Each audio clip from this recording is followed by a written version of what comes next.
The gunshot cracked through the summer air of 1882, Gonzales, Texas, and Quinn Whitmore watched his hands explode in pain as the bullet shattered the wooden beam he'd been gripping, sending splinters through both palms like 1,000 tiny knives. He hit the dirt hard, rolling behind a water trough as 2 more shots rang out, his vision blurring as blood seeped between his fingers.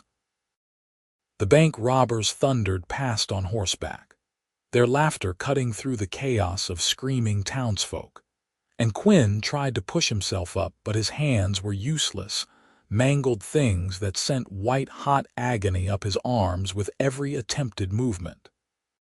Someone dragged him into the general store, and through the haze of pain, he heard Doc Patterson saying words like crushed bones and torn tendons and months of healing, maybe never the same again.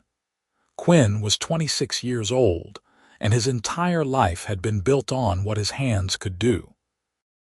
He'd been working cattle since he was 12, had earned his reputation as the finest roper in Gonzales County by the time he was 20, could throw a lasso with such precision that ranchers from 3 counties over requested him specifically for their roundups. His small ranch 5 miles outside town wasn't much, just 80 acres and a modest herd, but it was his, and he'd built every fence post with his own labor. Now those hands lay wrapped in thick bandages, throbbing with a pain that made him want to scream, and Doc Patterson was telling him he was lucky he'd keep all his fingers, but he needed to stay still. Keep the hands immobilized. Let the bones try to knit back together. The first week passed in a blur of laudanum and fever. His younger brother Sam came out from Houston when he got the telegram, took one look at Quinn laid up in bed, and immediately started talking about selling the ranch. Quinn refused with such vehemence that he tore open one of the wounds and Doc Patterson had to redo the bandaging. Sam meant well, but didn't understand that this land was everything, that Quinn would rather die than give it up. The problem was simple and devastating. Roundup season was starting, the cattle needed working, and Quinn couldn't hold a rope, couldn't hold anything, could barely feed himself without assistance. That's when Cora Bailey rode up to his ranch on a hot July morning, sitting astride a painted mare with the kind of easy confidence that came from a lifetime in the saddle. Quinn was on the porch, trying and failing to drink coffee one-handed without spilling it everywhere, when he heard the hoofbeats. He looked up expecting Sam, who'd gone into town for supplies, and instead saw a woman in practical riding clothes dismounting with fluid grace. She was around his age, maybe a year or 2 younger, with dark hair braided down her back and sun-bronzed skin that spoke of outdoor work. Her eyes were the color of creek water in summer, that particular shade of green-brown that changed depending on the light. "You Quinn Whitmore?"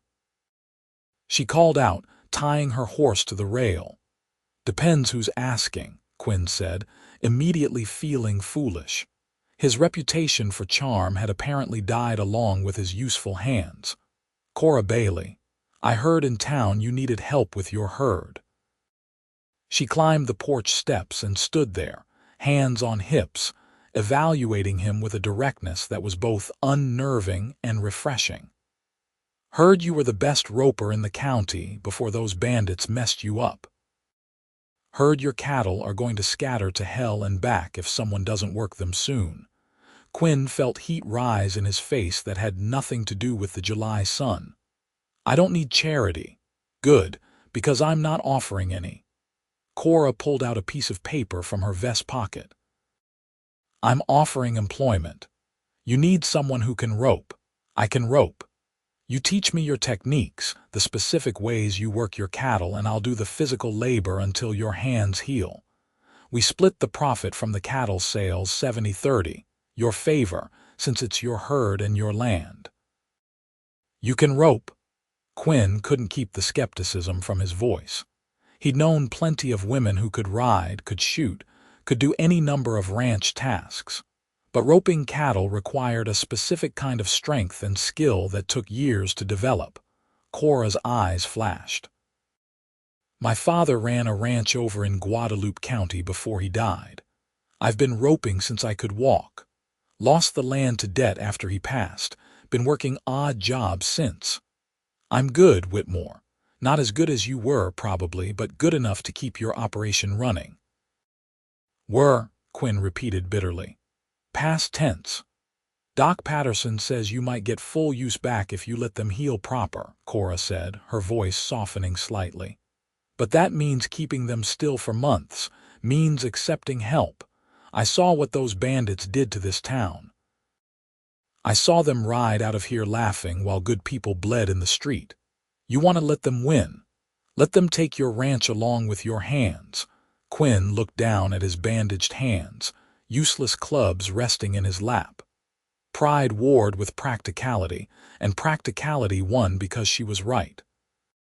In another month his cattle would be scattered across 3 counties, his ranch would be worthless, and all because he was too stubborn to accept help. 70-30, he said finally. And you do exactly what I say. These are my cattle, my methods. Wouldn't have it any other way, Cora said. And when she smiled, it transformed her entire face, made her beautiful in a way that had nothing to do with conventional prettiness, and everything to do with genuine warmth. She moved into the small bunkhouse that evening, the one Quinn had built for seasonal help that had been sitting empty for 2 years. Sam took one look at the arrangement and pulled Quinn aside, lecturing him about propriety and what the town would say about an unmarried woman living on an unmarried man's property. Quinn told him to shut up and mind his own business, which led to the biggest fight they'd had in years, ending with Sam storming off back to Houston after saying he was done trying to help someone too stubborn to see reason. The first morning Cora showed up at dawn, ready to work. Quinn hobbled out to the barn with her to assess the situation. He had 43 head of cattle scattered across his 80 acres, and they needed to be gathered, checked for injury or illness, and moved to better grazing. The problem became immediately apparent. Quinn couldn't show her through demonstration. He could only tell her, using words to describe things his hands had always known through muscle memory. You're going to ride out to the northwest pasture, Quinn said, leaning against the fence rail while Cora checked her saddle. There's a group of about 15 head that like to congregate near the creek. Big spotted bull named Hannibal leads them. You'll need to separate out the yearlings, bring them back to the near pasture. How do you want the approach? Cora asked, swinging up into her saddle. Quinn closed his eyes, visualizing it. Come at them from the east. Use the tree line to funnel them toward the open ground. Hannibal's smart but lazy. He'll move if you pressure him right. The yearlings will be skittish, so keep your rope ready but don't spook them with fast movements.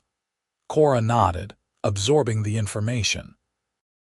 Then she was off, riding with the kind of fluid grace that spoke of someone who'd spent more time on horseback than on foot. Quinn watched her go, feeling utterly useless, his hands throbbing dully inside their bandages. She returned 3 hours later with 12 head of cattle, including the yearlings. She was sweating, her braid had come half undone, and there was a satisfied gleam in her eyes. Hannibal tried to break left toward the fence line, had to rope him twice before he'd cooperate. Did you secure the loop above the shoulder? Quinn asked.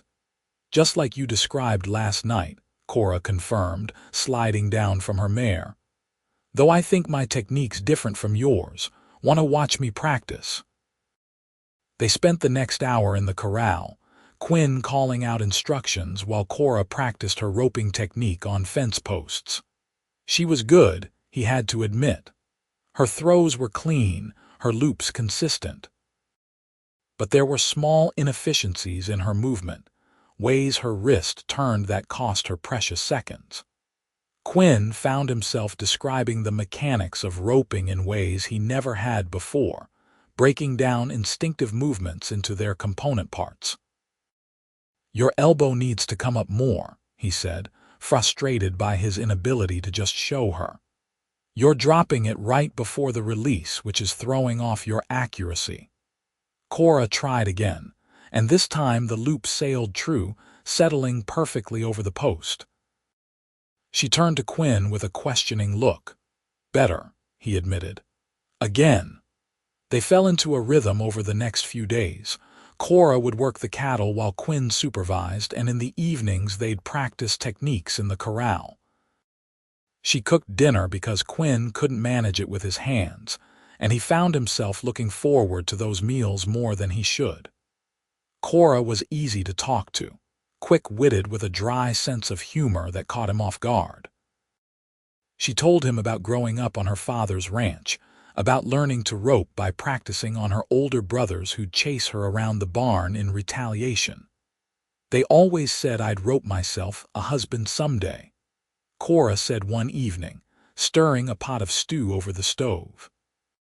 "Guess the joke was on them when I turned 24 without a wedding ring." Quinn, sitting at the table trying to hold a spoon with his bandaged hands, looked up. "24's not old. Tell that to every church lady in Guadalupe County," Cora said with a laugh. "According to them, I should have been married at 18 with a passel of babies. Instead, I spent my time working cattle with my father and brothers. Seemed more practical." "What happened to your brothers?" Quinn asked. "After you lost the ranch?" Cora's expression shuddered slightly. "Scattered. Mark went to California, had dreams of gold that I think turned into hard labor in the mines. Tommy married a woman from San Antonio, works in her father's dry goods store. And Jessie." She paused, stirring the stew more vigorously. "Jessie died of fever 2 winters ago." "I'm sorry," Quinn said quietly. "Me too," Cora replied. Then she squared her shoulders, visibly pushing the sadness away. "But feeling sorry doesn't feed cattle or fix fences. That's what my father always said. Keep moving forward." Quinn understood that philosophy. It was the same one that had kept him going after their parents died in a cholera outbreak when he was 19. The same one that had built this ranch from nothing. "Your father sounds like he was a good man." "The best," Cora agreed. She brought 2 bowls of stew to the table, setting one in front of Quinn. "Now eat before it gets cold, and don't tell me you can manage on your own. Your pride isn't worth starving over." She was right, as usual. Quinn let her help him eat, hating every second of his helplessness, but grateful for her matter-of-fact approach that never made him feel pitied. She treated his injury like any other temporary setback, something to work around rather than something to define him. 3 weeks into their arrangement, disaster struck. A late summer storm rolled in fast and furious, the kind of violent weather that could scatter cattle and destroy months of work. Quinn watched the dark clouds gather with growing dread, his hand still too damaged to do anything useful. Cora saw his expression and immediately started saddling her horse. "I need to get them to the southern pasture," she called over the rising wind. "That high ground will keep them safer." "It's too dangerous," Quinn protested, following her to the barn. "That lightning's coming in fast." "And if I wait, your cattle will panic and run," Cora said, swinging into her saddle. "I've worked in storms before, Whitmore. Trust me." She rode out before he could argue further, and Quinn was left standing in the barn doorway watching her disappear into the gathering darkness. The storm hit with full force 20 minutes later, rain coming down in sheets so thick he could barely see 10 feet. Lightning cracked across the sky, thunder rolling so loud it shook the ground. Quinn paced the porch like a caged animal, his bandaged hands clenched despite the pain, imagining every terrible thing that could happen to someone caught out in weather like this. She returned 2 hours later, soaked to the bone and shivering, but with all the cattle safely moved. Quinn met her at the barn with blankets and helped her inside, his clumsy attempts at assistance probably doing more harm than good. Cora was laughing, though, high on adrenaline and success, water streaming from her hair. "You should have seen Hannibal," she said through chattering teeth. "That bull did not want to move, had to rope him 3 times before he'd cooperate." "You're insane," Quinn said, but there was no heat in it.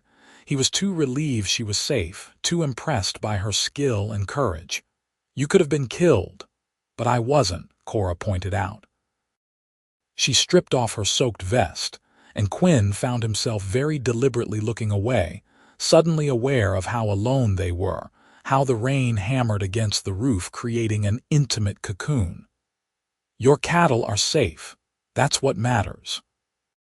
Quinn built up the fire while Cora changed into dry clothes in her bunkhouse, returning in different trousers and a flannel shirt that must have belonged to one of her brothers.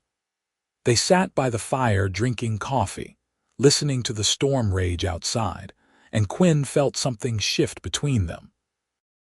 She'd risked her life for his cattle, for his ranch, and she'd done it without hesitation or expectation of extra gratitude.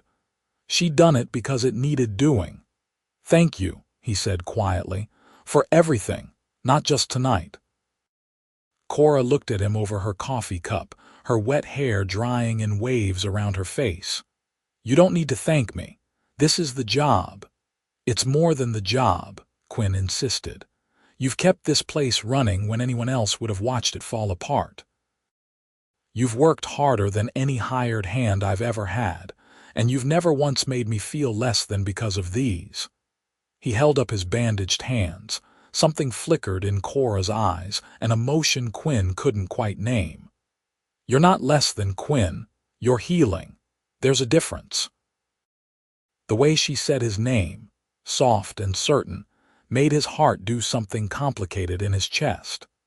When had she stopped being just the woman he'd hired and become someone whose presence he looked forward to, whose smile could brighten his entire day?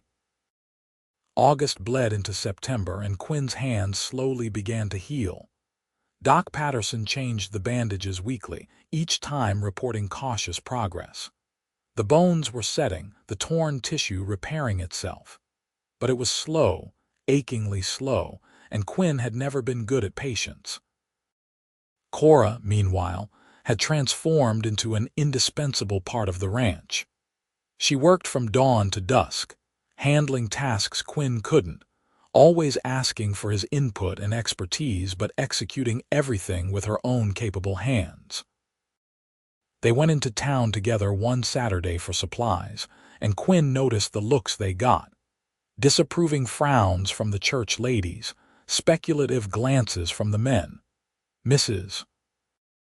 Henderson, who ran the boarding house, made a pointed comment about proper Christian behavior, and Quinn felt his temper flare. "You want to say something directly, Mrs. Henderson?" he asked, his voice dangerously quiet. "I'm just concerned about propriety, Mr. Whitmore," she sniffed. "A young, unmarried woman living on your property, no chaperone, no family nearby. People talk." "Let them talk," Cora said before Quinn could respond. "Last I checked, my living arrangements weren't anyone's business but my own." They left with their supplies, and Quinn was still fuming when they loaded everything into the wagon. "I'm sorry about that, about what people are saying." Cora shrugged, though he could see the tension in her shoulders.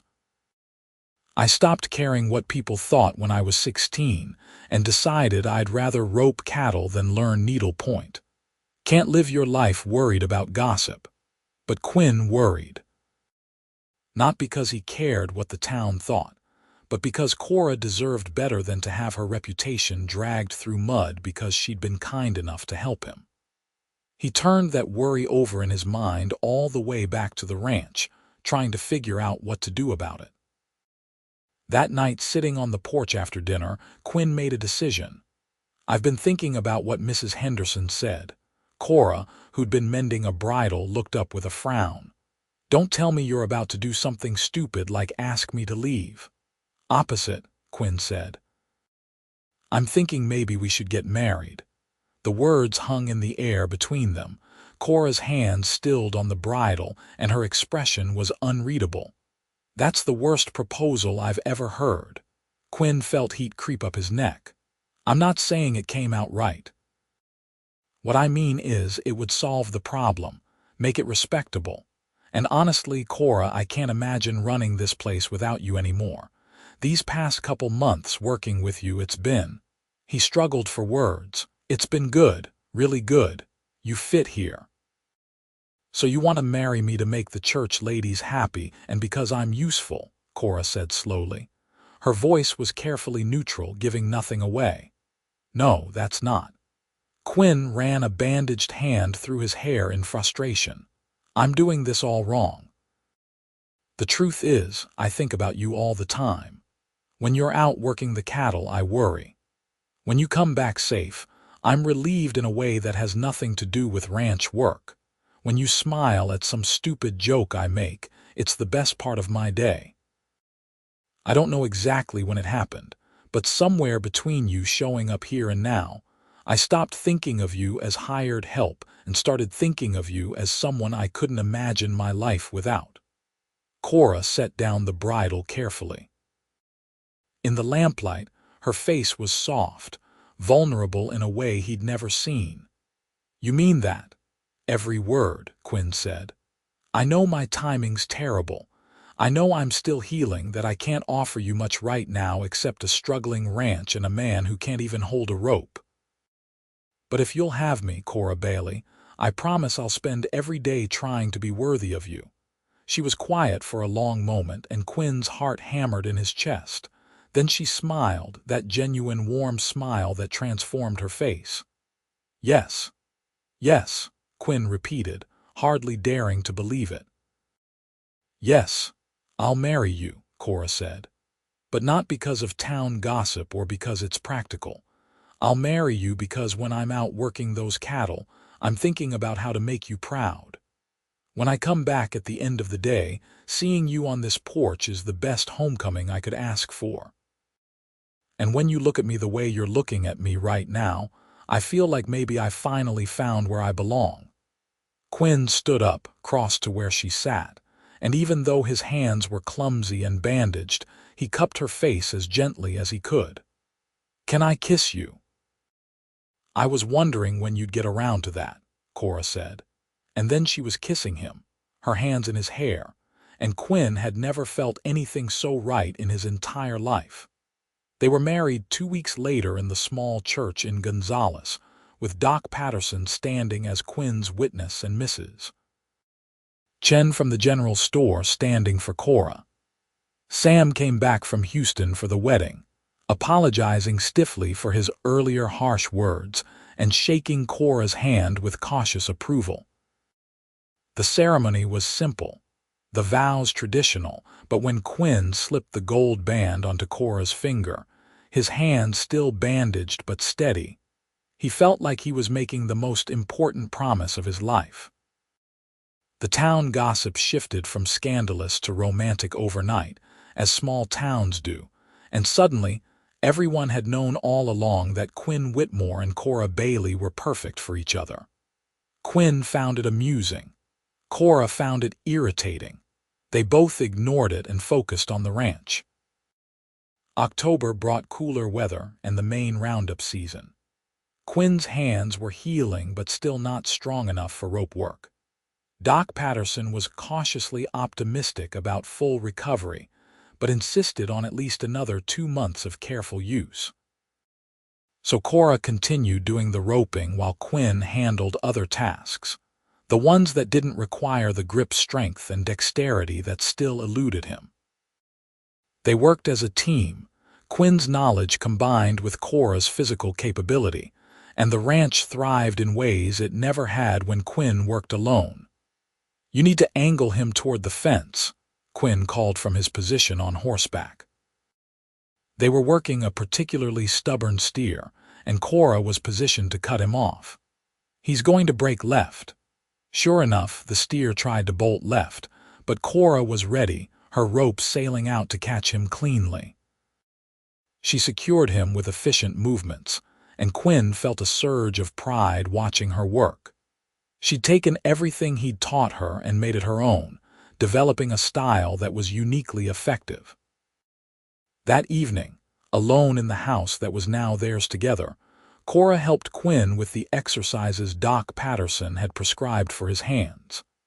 She massaged the healing tissue gently, working life back into muscles that had atrophied during months of immobilization. It hurt, but it was a good hurt, the kind that meant progress. "Can you feel this?" Cora asked, pressing against his palm. "Yes," Quinn said. "It's getting better. I can almost make a fist now." "Good," Cora said, but there was something in her voice, a hesitation that made Quinn look up. "What's wrong?" Cora set down his hand carefully. "Nothing's wrong. I'm just thinking about what happens when your hands are fully healed, when you don't need my help anymore." Quinn stared at her, baffled. "Cora, we're married. What happens is we run this ranch together. Forever, if I have any say in it." "But I was hired help first," Cora said quietly. "The marriage, it happened so fast. Sometimes I wonder if you proposed because you felt obligated or because it was practical or—" Quinn cut her off by kissing her, pouring every ounce of feeling into it. When he pulled back, he kept his forehead pressed to hers. "I proposed because I love you, because somewhere between you showing up here and now, you became the most important person in my life. My hands healing doesn't change that. Nothing changes that. You love me." Cora's voice was soft, wondering. "Desperately," Quinn confirmed. "Completely, I thought you knew. You never said it," Cora pointed out. "Not in so many words." "Then I'm an idiot," Quinn said. "I love you, Cora Whitmore. I love your strength and your courage. I love how you never gave up on me even when I was drowning in self-pity. I love the way you talk to the horses and the way you laugh when Hannibal tries to be stubborn. I love that you fit in my life like you were always meant to be here, and I'm going to keep loving you for the rest of our lives." Cora's eyes were bright with unshed tears. "I love you too. So much it scared me. I kept thinking this was too good, too perfect, that something would take it away." "Nothing's taking this away," Quinn promised. "We're building something here together. This ranch, this life, it's ours."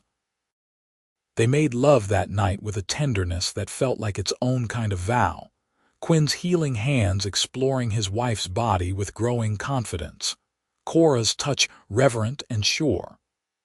Afterward, lying tangled together in their bed, Quinn felt a contentment he'd never known existed. This was what he'd been working toward his whole life without realizing it. Not just the land or the cattle, but this connection, this partnership, this love. November brought the first serious test of Quinn's healing hands. A neighboring rancher, Tom Prescott, came by with a proposition. He had 70 head that needed working before winter, but his regular help had moved on. He'd heard about Cora's roping skills and wanted to hire them both for 2 weeks of intensive work. The pay was excellent, enough to see them through a comfortable winter, and then some. "I'll need to work rope," Quinn said, flexing his hands. They were out of bandages now, the scars pink and shiny but healing. He could grip things, could do most tasks, but he hadn't tried serious roping yet. "Don't know if I'm ready." "Only one way to find out," Cora said. She'd been working with him on gradually increasing the resistance and difficulty of his hand exercises, and both of them knew this moment was coming. "We could split the work. I take the difficult throws, you handle the easier stuff, build up your strength gradually." Quinn wanted to protest that he should be able to do it all, but months of healing had taught him the value of accepting limitations and working around them. "All right, let's tell Prescott we'll do it." The 2 weeks at the Prescott Ranch were brutal. The work was dawn to dusk, physically demanding in ways that tested both of them. Quinn's hands ached constantly, the muscles and tendons protesting the sudden intensive use. But they held up. He could rope again, his throws not as clean or precise as they'd been before the injury, but functional. improving. And watching Cora work alongside him, seeing how seamlessly they'd learned to coordinate, filled him with a fierce joy. They worked as a unit, anticipating each other's movements, covering each other's weaknesses. When a big bull tried to charge Quinn, Cora had her rope on him before he could close the distance. When Cora's horse stumbled in a prairie dog hole, Quinn was there to cut off the steer she'd been pursuing. Tom Prescott watched them with open admiration. "You two work like you've been partnered for years," he commented on the last day, handing over their payment. "Best team I've seen. You ever want more work, you let me know." On the ride back to their own ranch, saddlebags heavy with their earnings, Quinn reached over and took Cora's hand. "Thank you," he said, "for believing I could do this, for being patient while I healed." Cora squeezed his hand. "We did this together. That's how it works now." December brought the first real cold, and with it, preparations for winter. They spent long days ensuring the cattle were properly distributed, the fences secure, the barn weatherproofed. In the evenings, they'd sit by the fire, Quinn continuing his hand exercises while Cora mended tack or planned the next season's work. Sometimes Sam would visit from Houston, bringing news from the wider world. He and Cora had become genuine friends, the initial tension long forgotten. "You two seem happy," Sam observed one evening, watching Quinn and Cora move around the kitchen in the synchronized dance of people comfortable in shared space. "Really happy." "We are," Quinn confirmed. His hands were nearly back to full strength now, the constant ache faded to occasional twinges. He could do everything he'd done before the injury, though Doc Patterson warned him to be mindful, that the bones were healed but forever slightly more fragile. Quinn didn't care. He had his life back and he had Cora. That was everything. Christmas came, and with it their first real celebration as a married couple. They couldn't afford much. Money still tight even with the Prescott job earnings. But Cora made a feast from their stores, and Quinn surprised her with a new saddle he'd been secretly commissioning from the leatherworker in town. She cried when she saw it, her name tooled into the leather alongside his, and kissed him until they both forgot about dinner getting cold. "I have something for you too," Cora said, disappearing into their bedroom and returning with a package wrapped in brown paper. Inside was a pair of leather work gloves, custom-made, reinforced in all the right places for rope work. "For your hands," she explained. "Extra protection. I know Doc Patterson said they're healed, but I worry." Quinn pulled her into his arms, overwhelmed by her thoughtfulness. "They're perfect." "You're perfect." "Not perfect," Cora said, but she was smiling. "Just yours." The new year of 1883 arrived with cold winds and clear skies.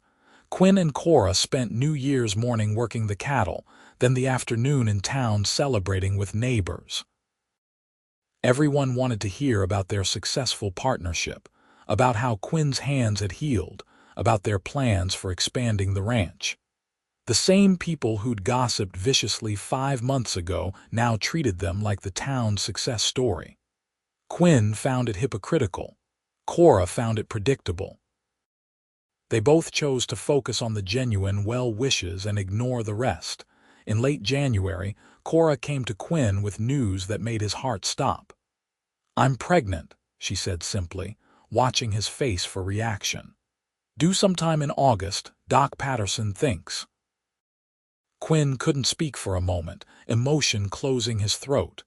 Then he swept her up in his arms, spinning her around until she laughed and demanded he put her down before she got dizzy. "A baby," he said, the reality of it hitting him. "We're having a baby." "We are," Cora confirmed. "Are you happy about it?" "Happy." Quinn cupped her face in his hands, those scarred but functional hands that she'd helped heal. "I'm terrified and thrilled and more grateful than I know how to express. You've given me everything, Cora. Everything." They adjusted their work, as Cora's pregnancy progressed. Quinn took on more of the physical labor as his hands continued strengthening back to full capability. By March, he could rope as well as he ever had, maybe better because he'd spent months analyzing and thinking about technique in ways he never had when it came naturally.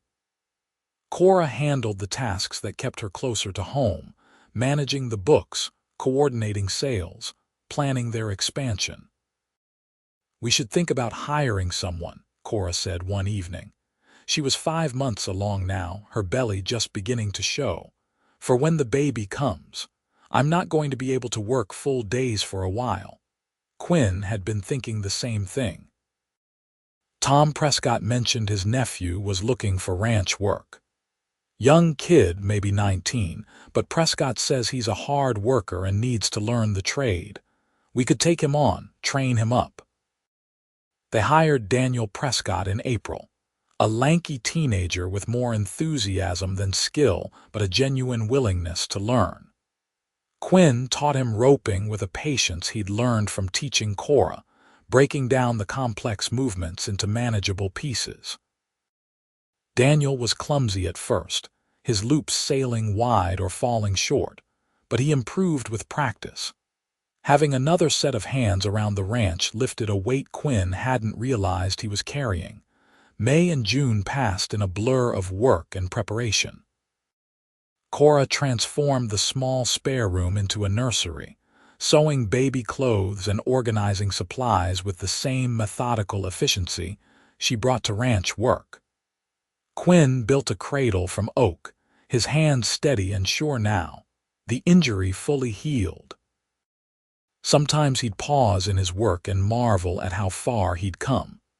7 months ago, he'd thought his life was over. Now he was preparing to welcome a child, working a ranch that was thriving, married to a woman who made every day better just by existing in it. "You ever think about that day?" Cora asked one evening. They were sitting on the porch watching the sunset, as had become their habit. "When I first rode up and offered to help, all the time," Quinn admitted. "I think about how close I came to refusing, how my pride almost cost me everything." "I'm glad you said yes," Cora said softly.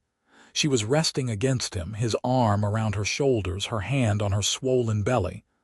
"Best decision you ever made." "Second best," Quinn corrected. "Best decision was marrying you." Their son was born on August 14, 1883, at 2 in the morning after 16 hours of labor. Doc Patterson delivered him in their bedroom while Quinn paced the porch, his hands clenching and unclenching nervously until Daniel finally told him to sit down before he wore a hole in the wood. When Doc Patterson emerged with a squalling, red-faced infant, Quinn thought his heart might burst from his chest. "You have a healthy boy," Doc Patterson announced, "and your wife is tired but doing fine. You can go see them." Cora was propped up in bed, exhausted but radiant, and when Quinn saw her holding their son, something fundamental shifted in his understanding of the world. This was what mattered. This family, this love, this life they'd built together from disaster and healing. "Meet your father," Cora said softly to the baby, then looked up at Quinn with shining eyes. "What should we name him?" They'd discussed names but never settled on one. Now, looking at his son's tiny, perfect face, Quinn knew. "James," he said. "After your father, James Bailey Whitmore." Cora's eyes filled with tears. "He would have loved that, would have loved you." Quinn sat carefully on the edge of the bed, reaching out to touch his son's impossibly small hand. James wrapped his tiny fingers around Quinn's thumb with surprising strength, and Quinn felt emotion overwhelm him. These hands that had been broken, that had healed slowly with Cora's help, now held his son. The symbolism wasn't lost on him. The first months of parenthood were chaotic and exhausting. James was a colicky baby who screamed for hours in the night. Quinn and Cora took turns walking him around the house, bouncing him, trying everything to soothe his discomfort. During the day, they juggled ranch work with infant care, with Daniel taking on more responsibility and proving himself invaluable. Somehow they made it work, though there were moments when Quinn felt like he was drowning in exhaustion. But there were beautiful moments too. James's first smile, directed at Cora while she sang him a lullaby. His laugh when Quinn made silly faces. The way he'd calm immediately when placed against Cora's chest to hear her heartbeat. These tiny perfect moments that made all the sleeplessness worthwhile.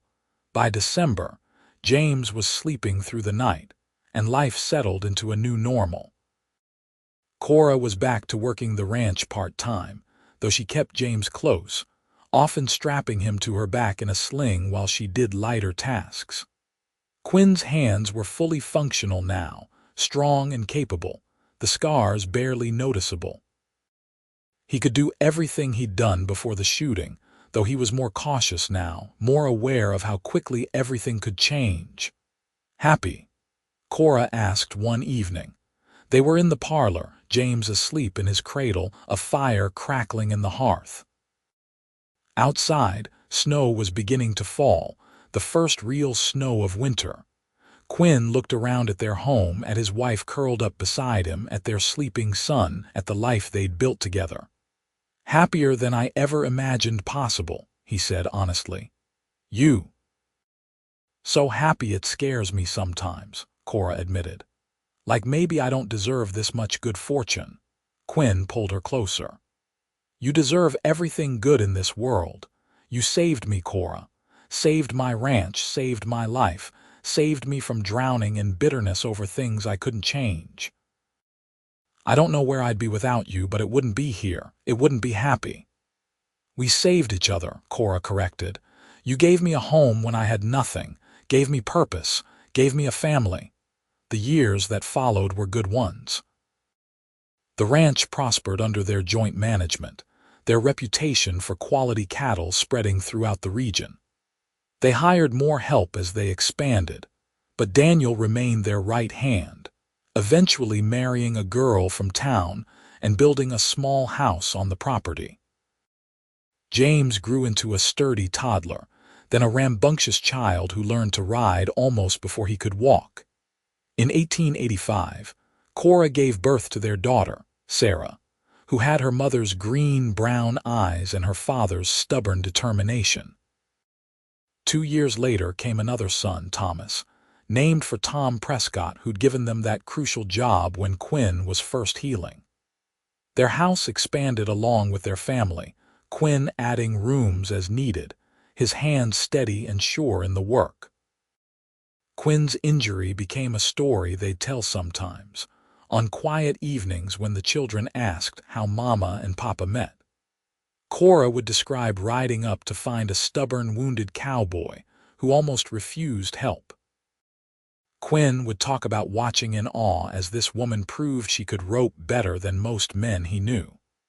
They'd both talk about falling in love slowly, in the spaces between work and healing, building something stronger than either could have alone. "The best things come from the hard times," Quinn would tell his children. "If those bandits hadn't shot up my hands, I might never have met your mother. Might have kept working alone, thinking I had to do everything myself. Sometimes what looks like disaster is actually opportunity in disguise." In 1890, Sam moved back to Texas, opening a law practice in Gonzales and becoming a regular fixture at Sunday dinners. He never married, claiming he was perfectly happy as an uncle to Quinn and Cora's children.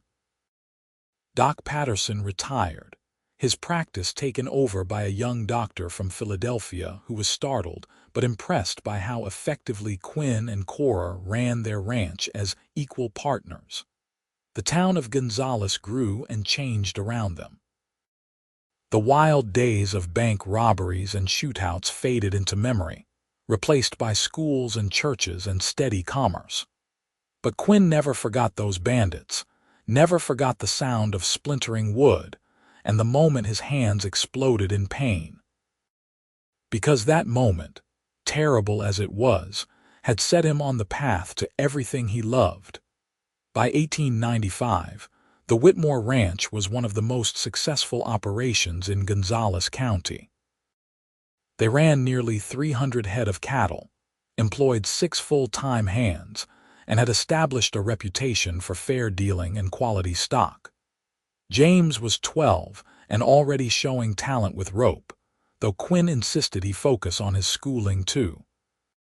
Sarah was 8 and fearless, riding like her mother and refusing to wear dresses unless absolutely forced.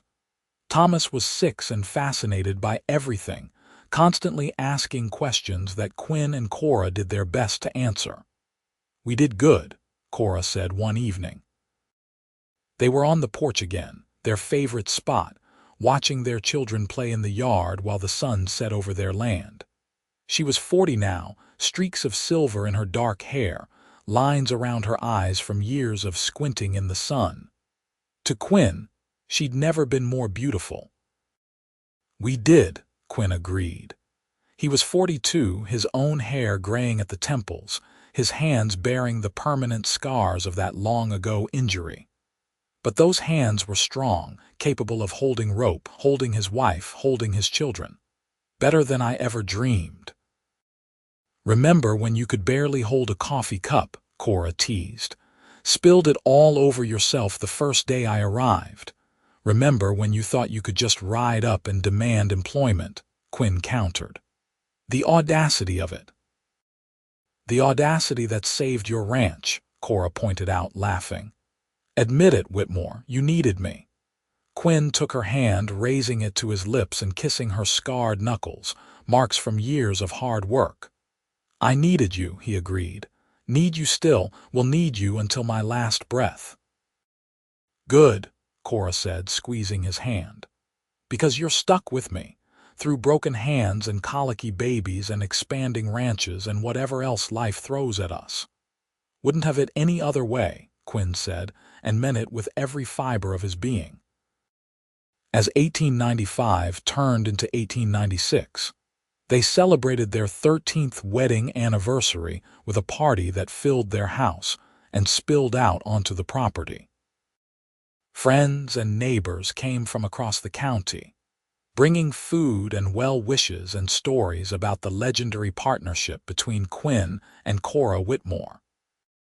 Tom Prescott, now in his 60s and semi-retired, made a toast about how he'd always known they were special, had seen it in the way they worked together that first job.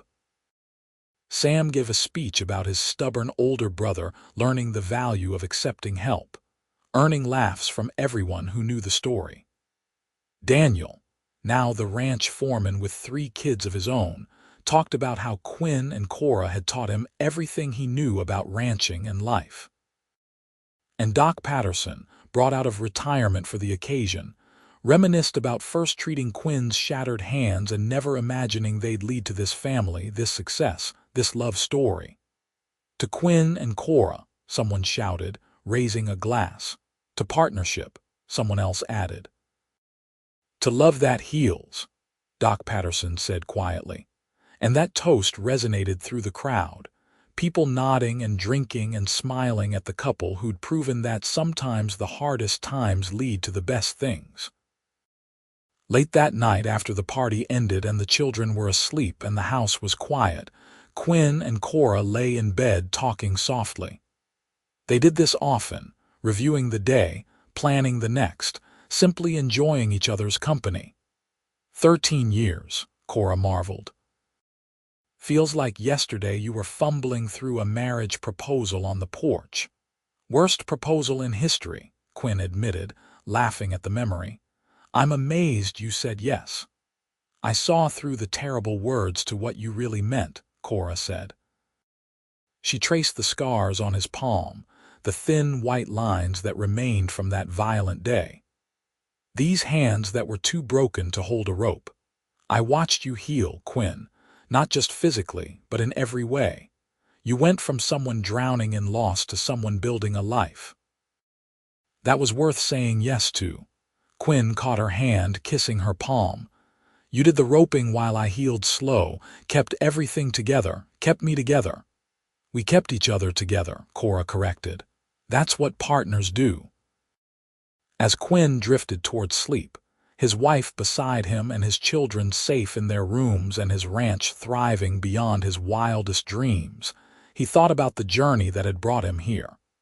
The pain and fear of that shooting, the despair of thinking his life was over, the miracle of Cora riding up and refusing to let him give up, the slow healing of his hands and his heart, the love that had grown between them, strong as oak and twice as lasting. His hands had been too broken to hold a rope, so she'd done the roping while he healed slow. And in doing so, she taught him that strength wasn't about doing everything alone. Real strength was knowing when to accept help, when to share the burden, when to build something together that was greater than either person could create individually. The scars would always be there, reminders of vulnerability and pain. But they were also reminders of resilience, of healing, of love that transformed disaster into blessing. Quinn flexed his fingers in the darkness, feeling their strength and capability, and sent up a silent prayer of gratitude for broken hands that had led him to Cora, to this family, to this life. In the years that followed, the Whitmore ranch continued to flourish. James took over more responsibility as he grew, working alongside his parents with the same dedication they'd always shown. Sarah surprised everyone by developing an interest in veterinary medicine, studying under the new town doctor, and becoming known as the best hand in the county for treating sick or injured animals. Thomas inherited his Uncle Sam's scholarly inclinations, but also loved the ranch, finding ways to blend book learning with practical application. Quinn and Cora grew old together, their hair silver, their bodies marked by decades of hard work, but their love as fresh and vital as it had been that day in 1882, when Cora first rode up and changed everything. They worked the ranch well into their 60s, only gradually handing over control to James and his wife, content to become advisors rather than managers. On their 30th anniversary in 1912, surrounded by children and grandchildren, Quinn made a toast. His hands were gnarled now with age and old injury, but still steady as he raised his glass. 30 years ago, I thought my life was over, he said. I'd lost the use of my hands and with them my livelihood and my purpose, but I'd really just lost my way. It took a stubborn woman with a rope and a horse to show me that life isn't about what you can do alone. It's about what you build together. Cora, you are the best thing that ever happened to me. You healed my hands and my heart and gave me a life more rich and full than I ever imagined possible. To my wife, my partner, my love, here's to 30 more years.